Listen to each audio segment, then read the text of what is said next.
Hey guys, Namaste and welcome to Hit TV. Lok Sabha ఎన్నికలు దగ్గర పడుతున్న వేళ దేశ రాజకీయాల్లో ఆసక్తికర పరిణామాలు చోటు చేసుకుంటున్నాయి.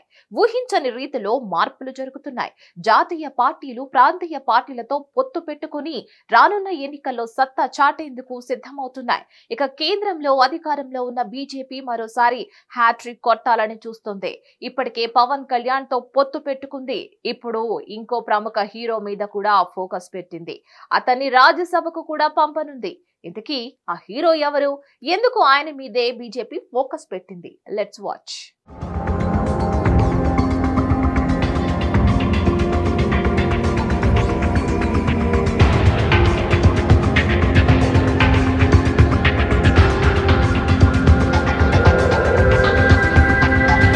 దేశవ్యాప్తంగా సార్వత్రిక ఎన్నికల వేడి రాజుకుంది. ఏప్రిల్ మే నెలలో పార్లమెంటుతో పాటు ఏపీ, ఒడిశా, అరుణాచల్ ప్రదేశ్, సిక్కిం రాష్ట్రాలకు ఒకేసారి ఎన్నికలు జరగనున్నాయి. అంతకు ముందే 15 రాష్ట్రాల్లో 56 రాజ్యసభ స్థానాలకు ఎన్నికల షెడ్యూల్ విడుదలైంది. ఇందులో తెలుగు రాష్ట్రాలైన తెలంగాణ, ఏపీ నుంచి 3 చొప్పున 6 స్థానాలకు ఎన్నికలు జరగనున్నాయి.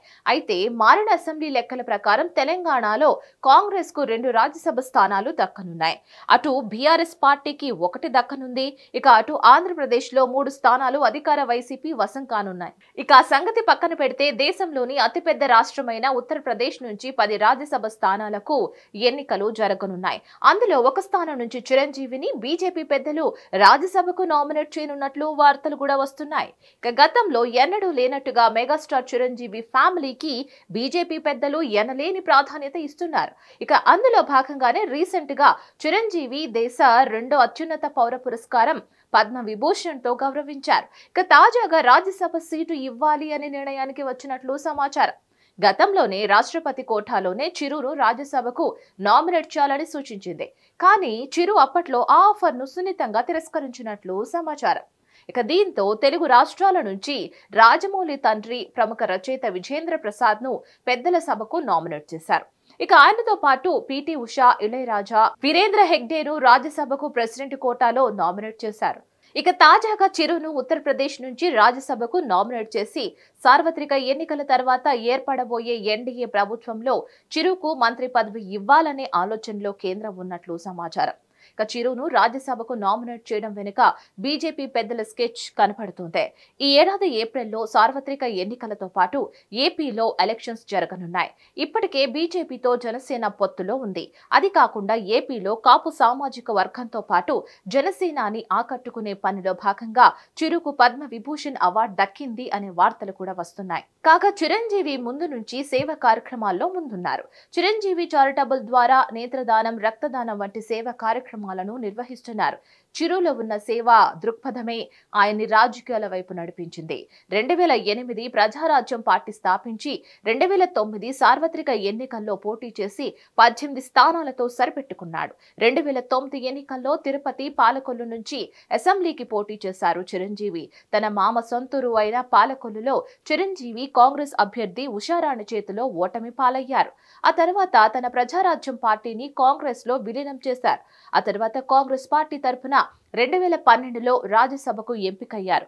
ఆ తర్వాత యూపీఏ 2 నుంచి మన్మోహన్ సింగ్ కేంద్ర మంత్రి వర్గంలో పర్యాటక శాఖ మంత్రిగా బాధ్యతలు నిర్వర్తించారు. ఇక 2014 విభజన తర్వాత కాంగ్రెస్ పార్టీ తరఫున ఏపీలో ప్రచారం నిర్వహించిన ఒక్క సీటు కూడా గెలవలేకపోయారు.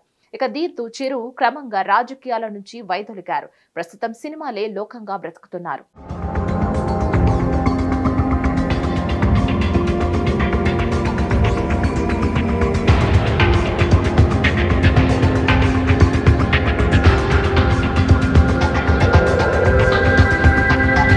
అయితే ఇప్పుడు ఈ వ్యవహారం వెనుక పెద్ద గుసగుసలే వినిపిస్తున్నాయి. తెలుగు సినీ ఇండస్ట్రీలో చిరు కంటే గొప్ప వాళ్ళు సినిమా రంగంలో ఉన్న వాళ్ళను కాదని ఈయనకే ఈ అవార్డు రావడం వెనుక పెద్ద తతంగమే నడిచింది అనే చెప్తున్నారు. ఇక తెలుగులో సినీ రంగం నుంచి అక్కినేని నాగేశ్వరరావు, ఎస్పీ బాలసుబ్రహ్మణ్యం తర్వాత ఈ అవార్డు అందుకున్న 3వ వ్యక్తి చిరు కావడం గమనార్హం. అటు తెలుగు హీరోల్లో రెండో వ్యక్తి కావడం కూడా మరో విశేషం. ఇప్పటికే చిరు ఫ్యామిలీకి కేంద్రంలోని భారతీయ జనతా పార్టీ రాజకీయ ప్రాధాన్యత ఇస్తూ ఉంది. 2002లో మెగాస్టార్ ను Indian film personality of the year అవార్డుతో గౌరవించింది. అటు G20 సమ్మిట్ సమావేశాలకు మన దేశం తరపున చిరు ఫ్యామిలీకి చెందిన రామ్ చరణ్ కు మాత్రమే ఆహ్వానం అందింది. ఇక తాజాగా జరిగిన అయోధ్య భవ్య రామ మందిర ప్రాణ ప్రతిష్ఠ కార్యక్రమానికి మన తెలుగు రాష్ట్రాల నుంచి చిరంజీవి ఫ్యామిలీకి ప్రత్యేక ఆహ్వానం అందడం వెనుక కూడా కేంద్రంలోని నరేంద్ర మోదీ ప్రభుత్వ పాత్ర ఉంది అనే అందరూ చెబుతున్నారు. మొత్తంగా చిరుతో కాపులకు ఆకట్టుకునే పనిలో భారతీయ జనతా పార్టీ పడింది అనే వార్తలు కూడా వస్తున్నాయి. ఏది ఏమైనా కేంద్రం ఆలోచనలకు చిరు గ్రీన్ సిగ్నల్ ఇచ్చి మరోసారి రాజ్యసభలో అడుగు పెడతారా లేదా అనేది చూడాలి. మరి దీనిపై మీరేమనుకుంటున్నారు? కామెంట్ లో మాకు తప్పకుండా తెలియజేయండి. ఈ వీడియో కనుక మీకు నచ్చినట్లయితే like, share and subscribe to Hit TV.